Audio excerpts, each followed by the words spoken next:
Friends, వెస్టిండీస్తో ట్రినిడాడ్లోని Brian లారా స్టేడియంలో జరిగిన తొలి టెస్ట్లో వెస్టిండీస్ చేతుల్లో 90 పరుగుల తేడాతో పరాజయం పాలిన పాకిస్తాన్కు షాక్ తగిలింది.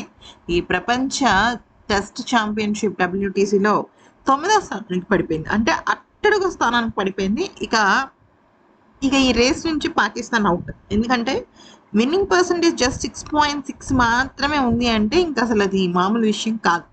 అయితే ఇక మొత్తంగా ప్రస్తుత WTCలో ఆడిన 5 మ్యాచ్ల్లో కేవలం ఒక్క మ్యాచ్ మాత్రమే గెలిచింది. సో పాయింట్స్ పట్టికలో అట్టడుగునకు వెళ్ళిపోయి ఇంకా ఆల్మోస్ట్ ఈ రేస్ నుంచి పక్కకి వెళ్ళిపోయింది. తాజా విజయంతో వెస్టిండీస్ 8వ స్థానానికి ఎగబాకింది. ఈ జట్టు కూడా 11 మ్యాచ్లు ఆడింది, 2 విజయాలు మాత్రమే నమోదు చేసింది. అయితే ఇక్కడ విషయంలోకి వచ్చినట్టయితే ఇప్పుడు WTC ఛాంపియన్షిప్ ఆ ఒక పాయింట్స్ టేబుల్లో అగ్రస్థానంలో ఏం జట్టు ఉంది అంటే ఆస్ట్రేలియా. ఓకే, సెకండ్ వచ్చేసరికి దక్షిణాఫ్రికా. ఇక ఆస్ట్రేలియా ఆడిన 8 మ్యాచ్ల్లో 7 గెలిచింది, 1 మ్యాచ్ ఓడిపోయింది. రెండో ప్లేస్లో సౌత్ ఆఫ్రికా 4 మ్యాచ్లో 3 విజయాలు సాధించింది. ఓకే, నెక్స్ట్ ఇప్పుడు మ్యాటర్ ఏంటంటే WTC ఫైనల్ పాయింట్స్ పట్టికలో 3rd, 4th, 5th స్థానాల్లో న్యూజిలాండ్, బంగ్లాదేశ్, భారత్ ఉన్నాయి. న్యూజిలాండ్ 72.2% విన్నింగ్ ప్రాబబిలిటీ ఉంటే భారత్కు 48.15 ఉంది. ఈ జాబితాలో తర్వాత స్థానాల్లో శ్రీలంక, ఇంగ్లాండ్, వెస్టిండీస్, పాకిస్తాన్ ఉన్నాయి.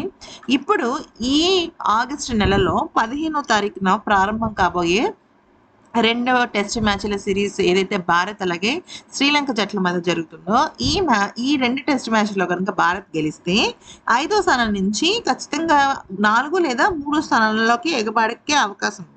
మరోవైపు న్యూజిలాండ్ కానీ లేకపోతే ఇంకా చెప్పాలి అంటే ముందున్న జట్లు ఆస్ట్రేలియా కానీ ఇలాంటి జట్లు మన భారత్ కన్నా ముందున్న జట్లు ఏదైతే ఉన్నాయో సౌత్ ఆఫ్రికా కానీ న్యూజిలాండ్ కానీ ఏదైనా మ్యాచ్ ఓడిపోయారనుకోండి, అప్పుడు కూడా మన భారత జట్టు ఈ గెలుపుతో పాటు వాళ్ళ ఓటమితో కూడా చూసుకుని 3rd స్థానంలోకి వెళ్ళే అవకాశాలు ఉన్నాయి.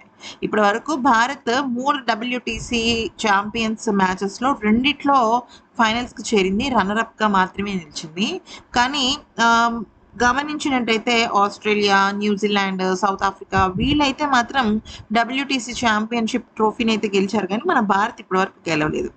సో ఈ సైకిల్ ముగిసేసరికి టాప్ 2 జట్లు మాత్రమే నేరుగా అర్హత సాధిస్తాయి అన్నమాట. ఈ వీడియో కనుక నచ్చితే లైక్ చేసి సబ్స్క్రైబ్ చేసుకోండి.